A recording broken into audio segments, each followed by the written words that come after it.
Good evening. We're talking about Noir again tonight with Michael Ventura. So take it away, Michael.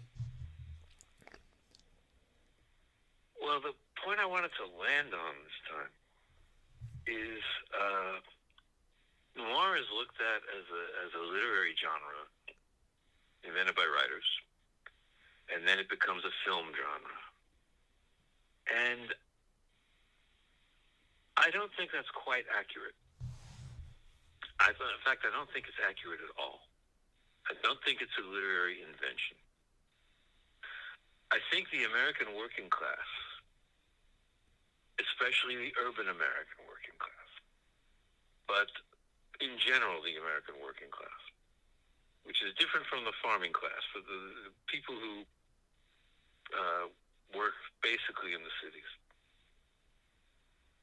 had developed a style of manner and of talking that the writers and then the filmmakers latched onto and broadened and further developed, but that it came up from the ground. You see in the photo of Whitman that he put on his first edition of Leaves of Grass in the 1850s, uh, a stance that if you take away the beard and you're not thinking too much about the clothes, but that air of not defiance exactly, but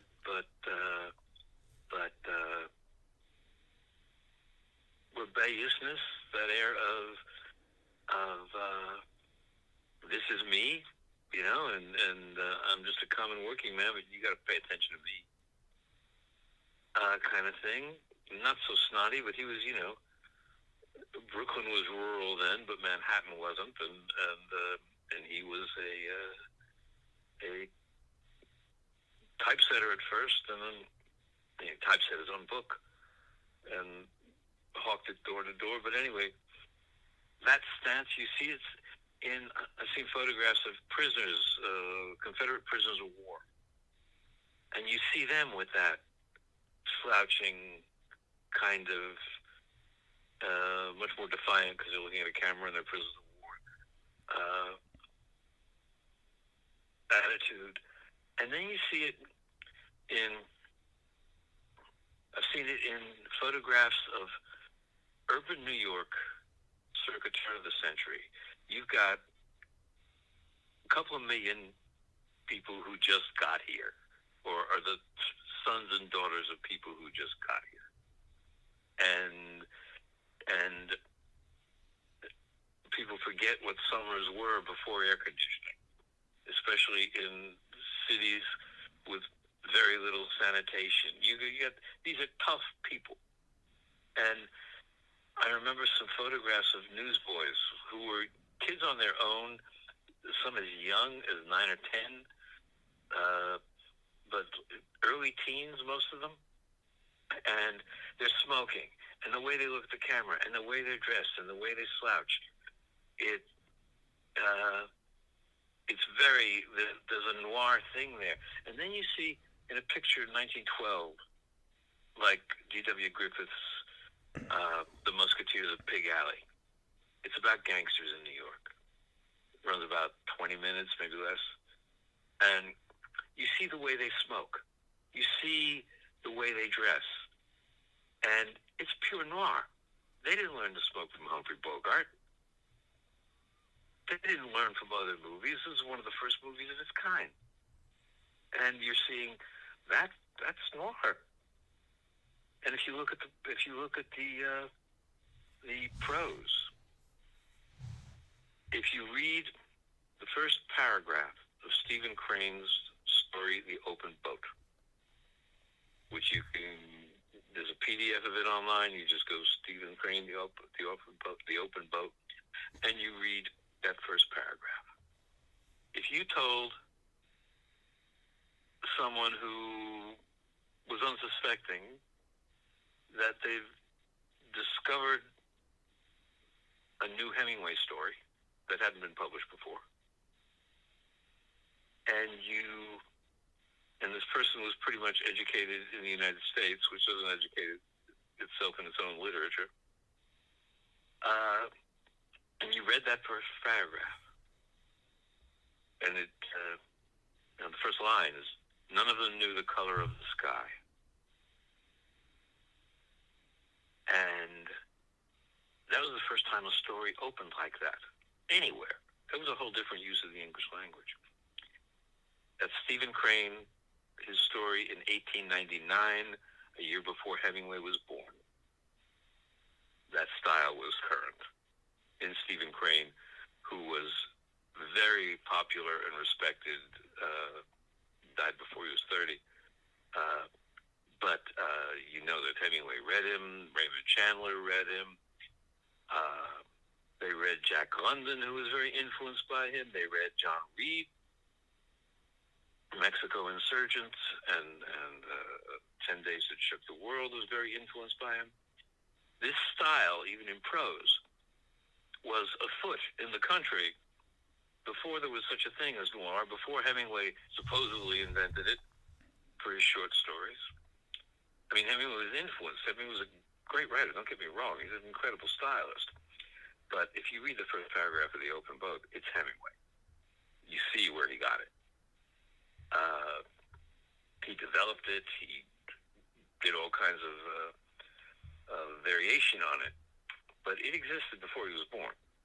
Barely before, 2 years before.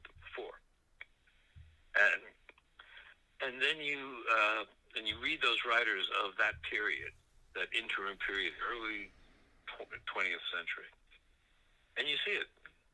You see that kind of style that became the American style for a whole lot of people once Hemingway got hold of it. And then I think the last time I mentioned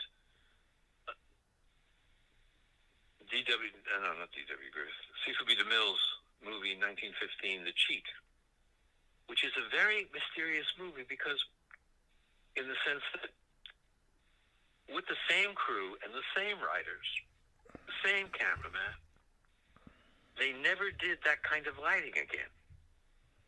The Cheat was considered, when it came out in 1915, and many European critics thought that this was a leap in filmmaking, and they didn't think that of The Birth of a Nation, for instance, which was huge in the United States, and it went around the world, but they didn't think it advanced filmmaking because they were watching the French films, which were incredibly sophisticated.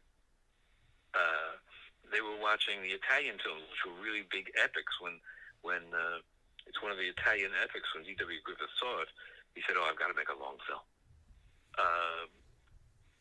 And so this way of lighting was really appreciated in Europe. And there you get the German expressionism that comes directly from that influence. And from there, that comes back to the United States, and you see that lighting again in 1930s and 40s noir. So in terms of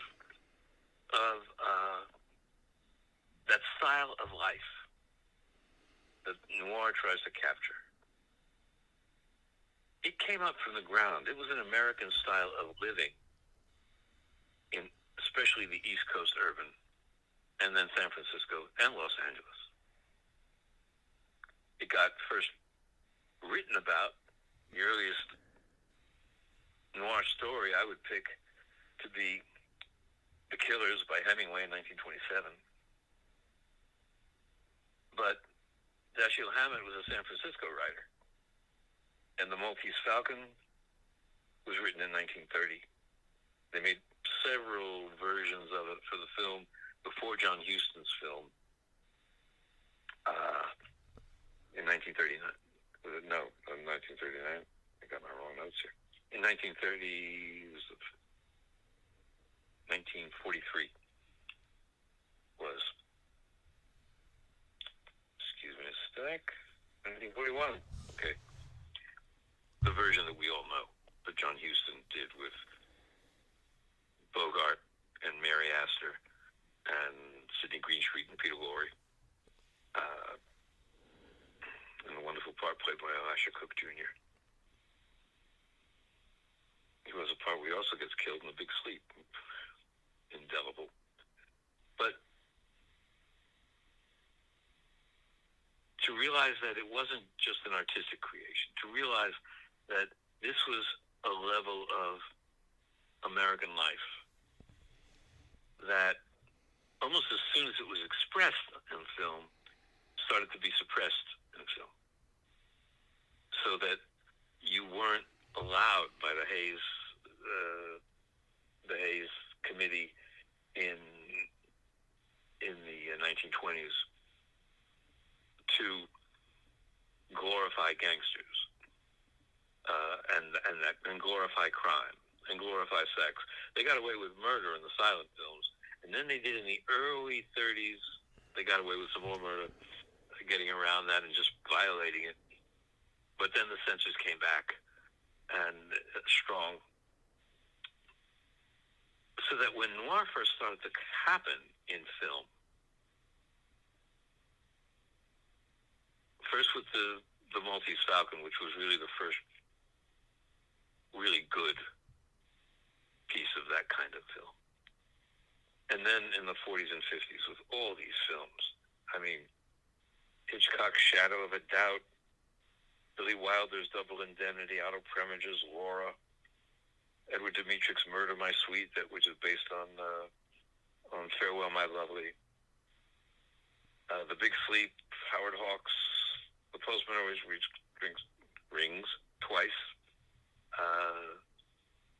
the James M. Cain novel directed by Ty Garnett, Gilda, Charles Vidor picture, The Killers, based on the Hemingway story in 1946, Out of the Past, which is my favorite, directed by Jacques Tourneur, 1947, Nightmare Alley, Lady from Shanghai, In a Lonely Place,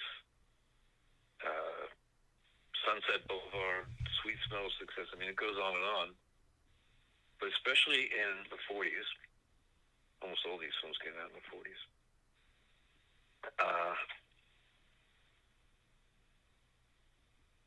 You get this development and this exploration of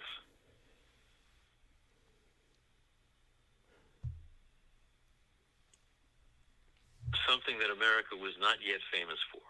America was supposed to be the city on a hill. It was supposed to be the place of opportunity. It was supposed to be a place, a Christian place, a religious place. That was the political line. But something that distinguishes noir, and this is with Hemingway, this is with Dashiell Hammett, this is with Raymond Chandler, James F. Cain, because I think The Sun Also Rises, Hemingway's 1927 novel, his best novel, is also a noir book, although it's not about crime. Something that distinguishes all of them is that there is no God. There's no God in noir. There is no ultimate judge in noir. In noir, you're left on your own. You have to make it or not on your own. There's no help. Government isn't any help. Often a hindrance, often corrupt. God isn't going to help you. There's no heaven. You're not going to be rewarded for your good deeds. There's no hell. You're not going to be punished for your bad deeds. That whole framework that still was the invisible framework of a lot of film, a lot of fiction, even a lot of literature, real novels. That whole structure, the shadow framework that keeps coming back into the culture in one way or another, that doesn't exist in noir. Hell sometimes exists, but it's right here. And salvation in noir is surviving with some kind of honor. Having some kind of code that you are going to live by, even though there's no God and there's no heaven and there's no hell. And I'm saying this as a religious person. I'm not. I'm not condemning it. I'm not advertising it. I love noir because in noir the issue of survival is key, and the issue of one's own actions and how you're thrown back on your own actions, and there's no getting away from your own actions, is key. Yeah, I think that there is no personal God in noir, but there is. I think karma is a giant theme in noir. Yes, definitely, I agree. Uh, well, it's Buddha's fifth remembrance, which goes in the translation I have. Uh, my actions are. I cannot escape the oh God, what? I cannot escape the consequences of my actions. My actions are my only true belongings. My actions are the ground on which I stand.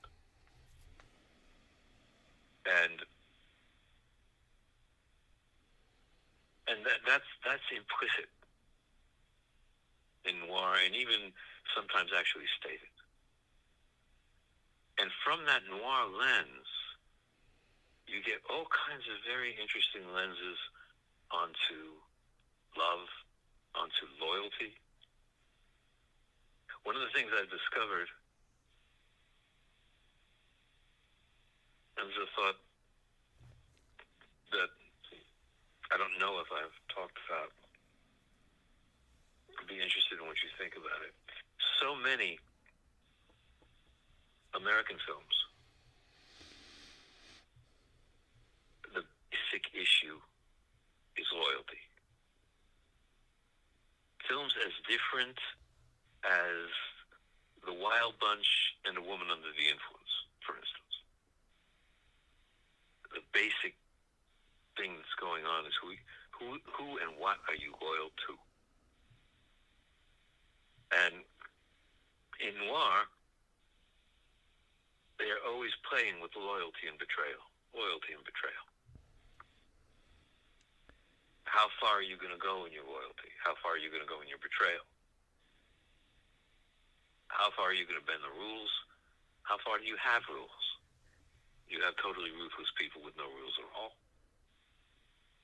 And you have people who have their own code. What do you think of this thing of loyalty? You know, I keep thinking it, it keeps like screaming at me from my mind is double indemnity, and Yes. the which on its face is a real kind of schematic of insurance fraud and things like that. But I keep thinking of the relationship between who's the main actor? Um, Barbara Stanwyck and Fred McMurray and Fred Georgie McMurray. Robbins. Yeah. The dynamic between Fred McMurray and G. Edward Robinson in that film. Mm-hmm. Because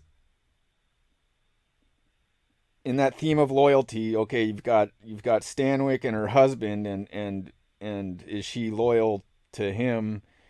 And then, but I think the real theme of loyalty is expressed between McMurray and G. Edward Robinson, and their kind of and their relationship, um, and just as an aside, I mean G. Edward Robinson's performance in that movie is just amazing. But Yes.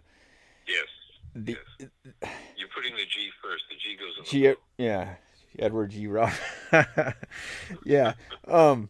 But their relationship in that movie and how he's kind of like Robinson is kind of like a he's kind of like a Jiminy Cricket character in a way, Yes. and he's also very forgiving in a way, Mm-hmm. and like Mm-hmm. and kind of a mentor, like a moral mentor Yes, to definitely. McMurray.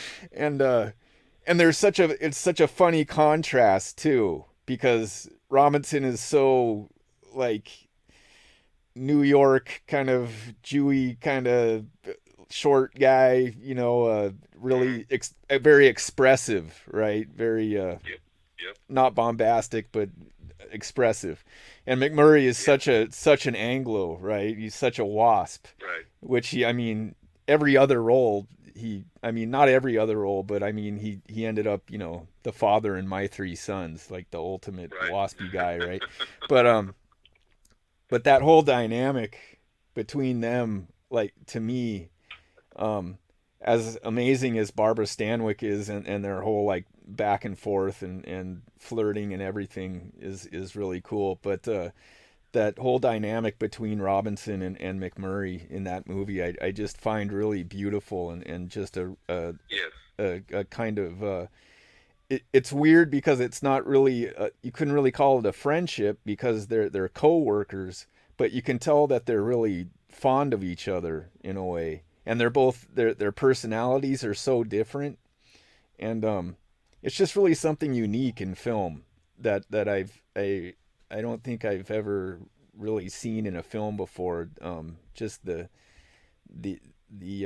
intricacies of that the relationship between those two men in that film.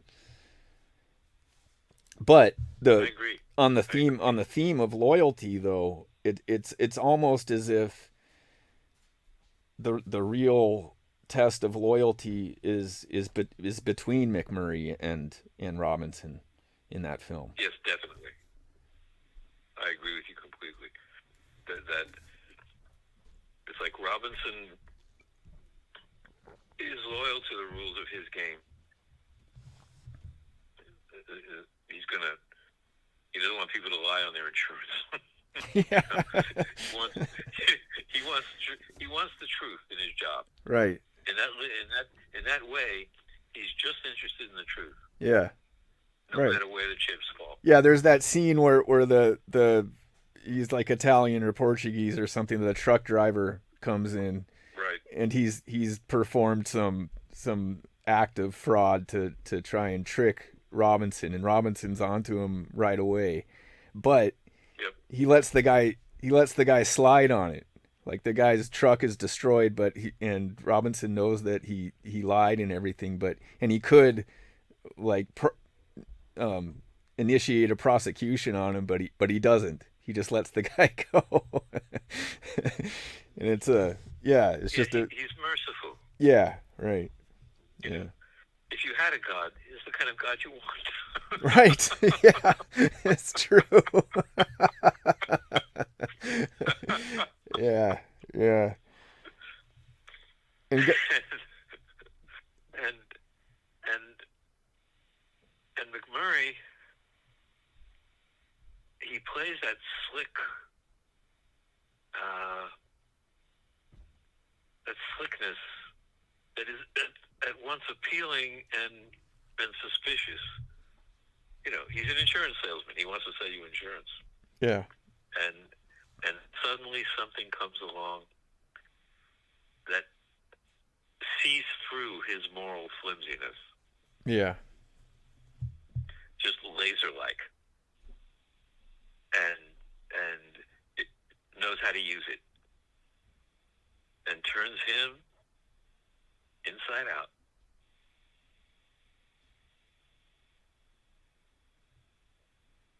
Because in that film, in most film, the murders are taken for granted, kind of. You know, somebody's going to get shot. You know this. You know. But in this film, you watch them as they meticulously plan and then kill this guy. So you feel like somebody's been killed, and killed as a way almost of doing business, not by the overt murder incorporated kind of thing. yeah, But they're going to base their lives on this guy's death. And then when they do that,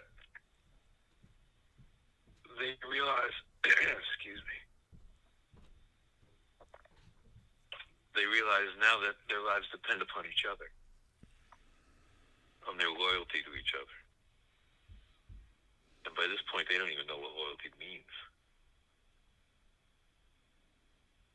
Well, it's very interesting to bring up Double Indemnity. It's definitely one of the very top noir films. There's a very It brings interesting everything into question. there's a very interesting kind of subplot to that film too, where the daughter has that boyfriend, and McMurray gets a chance to lay off the murder on the daughter's boyfriend, right? Right. That's right? And then but then he stops that and he doesn't let it happen.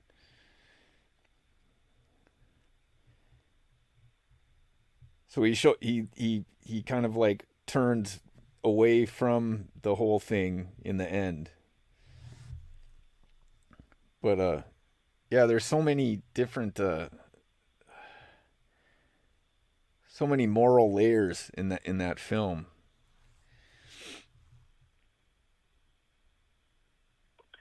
The point you bring up about the boyfriend is really interesting because he's willing to kill this other man.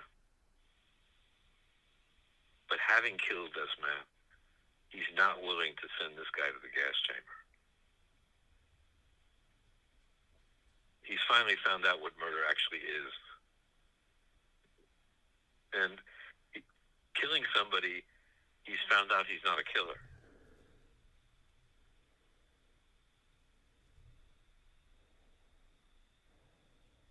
Because he couldn't live with it. Yeah, it's an interesting take on urban life too, and the different characters around urban life and Los Angeles too. Especially that McMurray character, um, is a kind of L.A. type, and Yes. which is interesting. Um, Another movie that has an interesting take on L.A. and has a lot of those moral layers is Mildred Pierce too. Another James M. Cain. Yes. Yeah, yeah, yeah. He's And definite. again, in that film, you have the daughter. Right, right. I never connected those two that way. In that film, you have the daughter. And it revolves around, the ending is going to revolve around.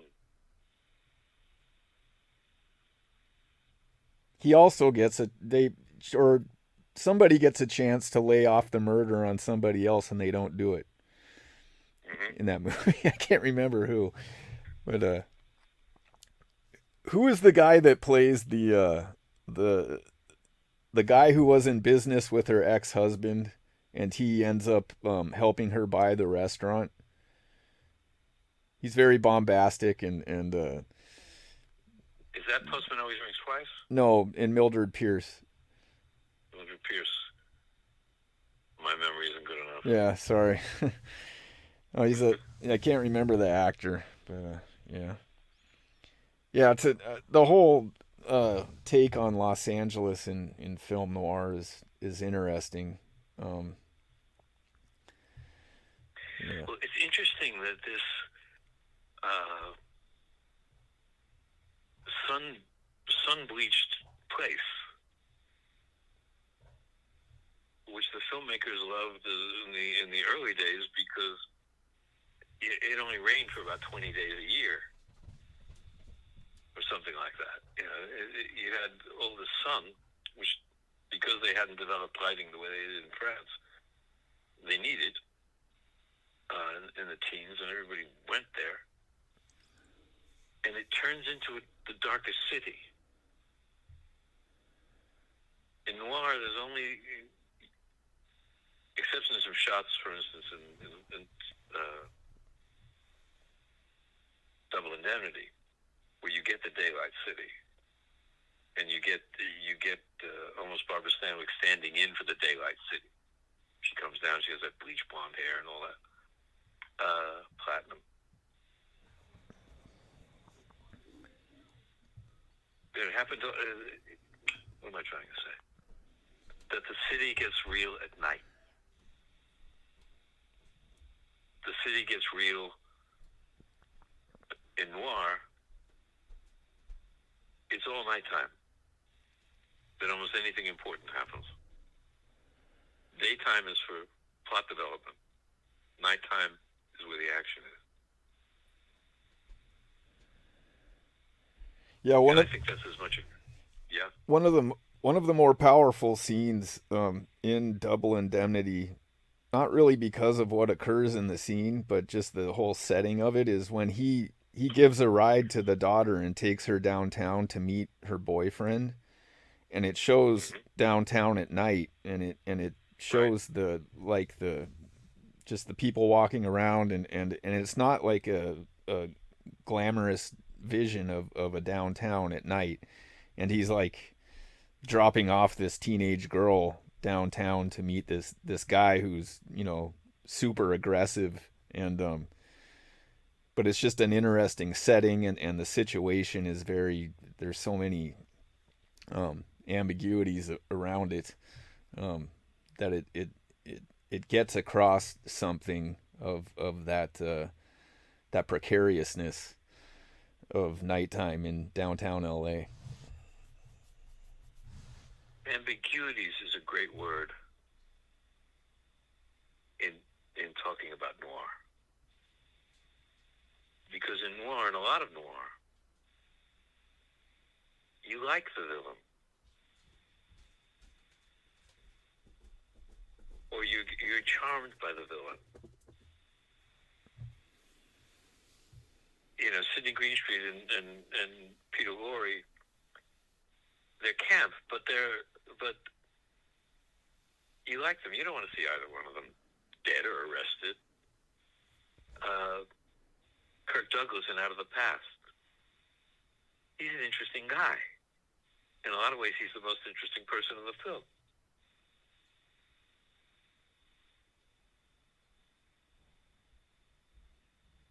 It's interesting. Something I just found out that probably got me thinking about all this again. I've been reading the film reviews, rereading. I read them 60 years ago. The film reviews of James Agee, and he and other film critics at the time, they didn't latch on to noir at first. He liked The Maltese Falcon. He liked The Big Sleep. He liked it mainly for Lauren Bacall. He didn't like Out of the Past.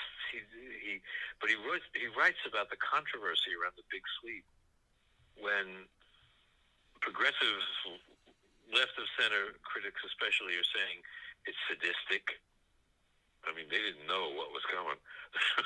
They're saying it's sadistic, it's mean-spirited, it's this and that like that. And you had progressive critics and mainstream critics saying movies shouldn't be about this kind of thing. These people betraying each other and all of that. And the McCarthy era was coming in, and the economy had picked up and was going better than any economy has since. And people didn't want to be told that this was underneath. The critics said, but the films made money. And yet they were never considered A films. They were always considered B films.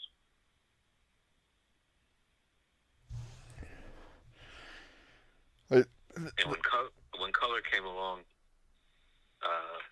they were still done in black and white. Except Leave It to Heaven. I think Leave It to Heaven was a color picture. And then a film I consider noir, I don't know if you'd agree, and is done in glorious color but threatening color, practically, is Some Came Running, 1959, 58.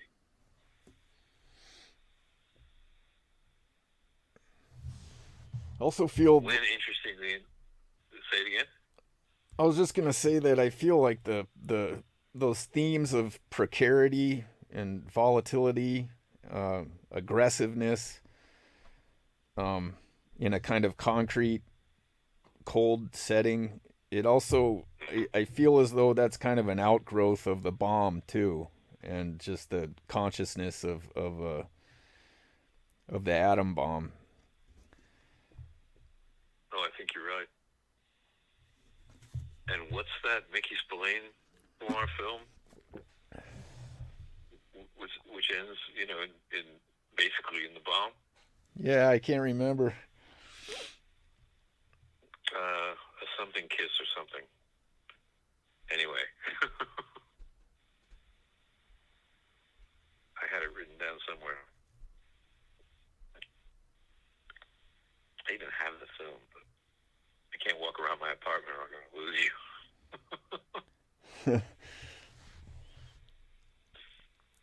And then in the 70s, Noir picked up again with Chinatown. And a film I like, Farewell My Lovely. Yeah. But then you got sort of kitsch noir later with David Lynch and all of that, which I liked at the time, but I find I don't watch those movies again. Most of the films we talked about and referred to, we've seen how many times? Yeah. Over and over again. I watched The Maltese Falcon 2 nights ago. Not because I was doing this, but because I'm thinking, I want a really good movie that I don't have to, that I know what I think about it. I'm not trying to think. I just want a really good movie. And I've recorded it on TCM, and I recorded it about a year ago and hadn't watched it again. And there it is, boom. And I was totally involved, like I'd never seen it before. In fact, this is parenthetical, I was watching Mary Astor's performance.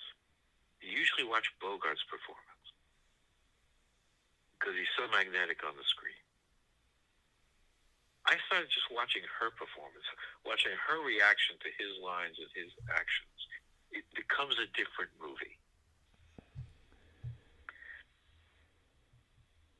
When she's putting something over on him, when she's really afraid, when she realizes he's going to have her arrested, and she's going to go to prison for, if she's lucky, or maybe get hanged, because they hung people in those days, or gassed.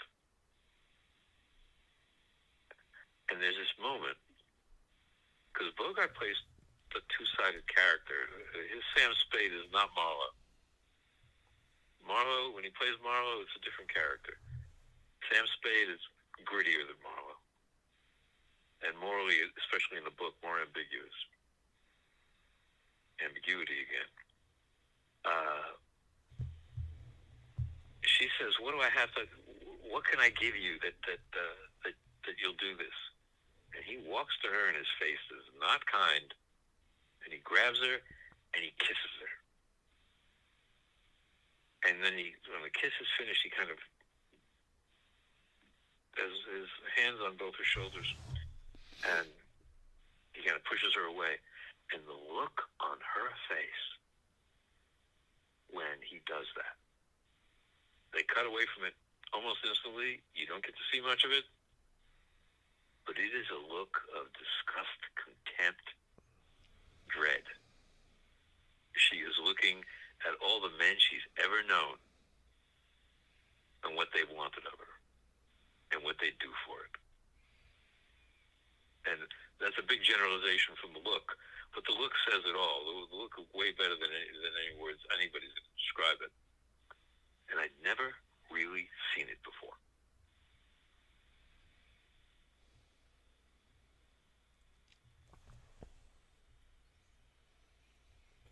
And now I forgot where this conversation was going. It's interesting too that the phenomena of having the main character be a jerk. And I'm thinking about like what is that film, Pick Up on 34th Street or Pick Up on 34th Street, yeah.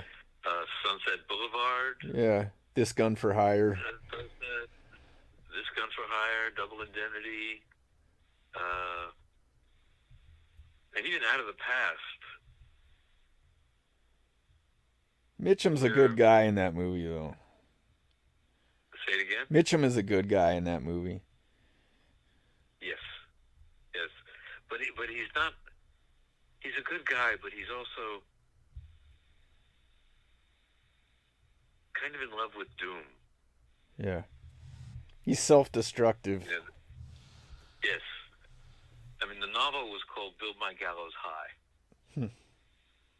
and you don't notice it much, but there is that phrase is in the movie when he comes back and sees Jane Greer in has gone back to Kirk Douglas, and she's looking to use him to get her out of it. What he says to her is, and he doesn't say it to the camera, he's looking outside the window, or they're on that little balcony or something, and he's looking away from the camera, I think. He says, "Build my gallows high, baby." I'm not dead sure the baby's in it, but "Build my gallows high" is in the picture. There's that scene, because I've thought about that picture, and I've thought, if you were a gambler and a private eye and all this, and you were trying to escape all that route, which I'm blocking on the number of what road designation it is, what road number this, that, and the other, at the time was the main way you got from Los Angeles to Reno Yeah. and Lake Tahoe. Yeah. So if you're trying to escape that stuff, and you're going to put a gas station on that road, That's sooner true. or later, somebody is coming to your gas station. Right. Yeah, he's setting And himself so up. when you read about that movie, they say out of the past, something's coming out of the past to get to him. You can't escape the past. They're missing the point. The Yeah. gas station is on the only route from, at the time, the only viable route, unless you wanted to go up the coast road Right. and then all the way across the mountains, between LA and Reno. Well, that's the entire movie. Is there's multiple chances for him to bow out of the entire thing, but he never does. Exactly. And so that's and I love in that picture, the guy's name was Dickie Wells, played the deaf mute person. Yeah. Yeah. And he understands his friend so perfectly. Yeah. And he gets the ending. The ending of the movie is his.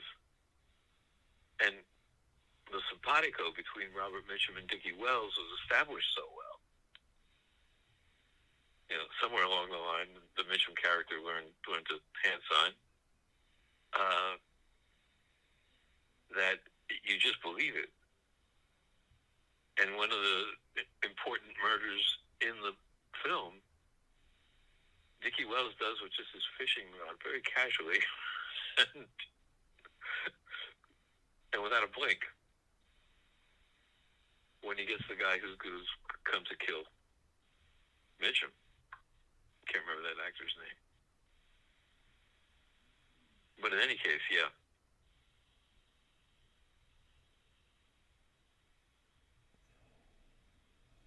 Yeah, Mitchum was a good guy in that movie, but he can't unattract himself from what's going on. Right. He can't get away from it. Yeah. What did you think of the Jeff Bridges version of that movie?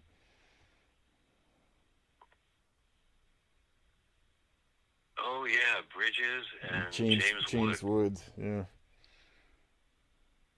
Well, I liked it a lot, but mainly because of the performances.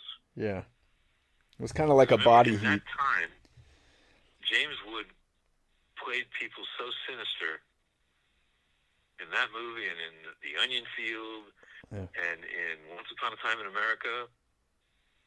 He was playing people so sinister that you didn't want to meet him. Yeah. You didn't want to be in the same room with the guy. and so the performances, and And of course, I remember their racing on Sunset Boulevard, a kind of tribute to Sunset Boulevard, but the movie. But so I got the performances. I like that. Who played the woman?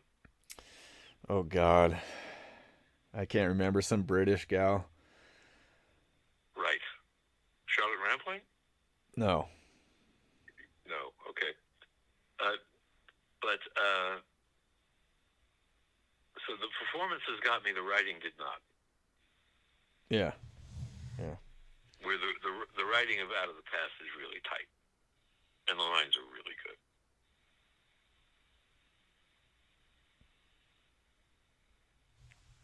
I mean, one of the things that is artificial about Noir is everybody knows just what to say. Right. Yeah. Yeah. You know? Yeah. And you love it, but it takes it out of the realm of reality so completely that that you can remember this is entertainment. Yeah. Yeah. That's double indemnity for sure. Where Yeah, you start to think, God, I hope I never meet a woman like that because I can't think of a comeback every time like that. and Things that get really you know awkward. we're in a film like Goodfellas, which isn't noir. It's a whole other genre. But Scorsese has a lot of respect for the way those people talk Yeah. and the way they are in terms of the reality of it, not respect for the people. And you don't want to know those guys. You don't want those guys living on your block. Yeah. You know, those guys will do anything if they think they can get some money for it. And it's stripped down to that. Where noir, it's as though they're there for something else. They're looking for something else. There's some kind of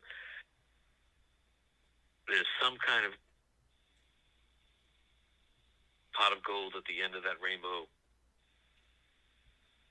except that you never have rainbows at night, which is as good a noir line as I'm capable of at the moment. Well, why don't we stop there then? Okay. Okay.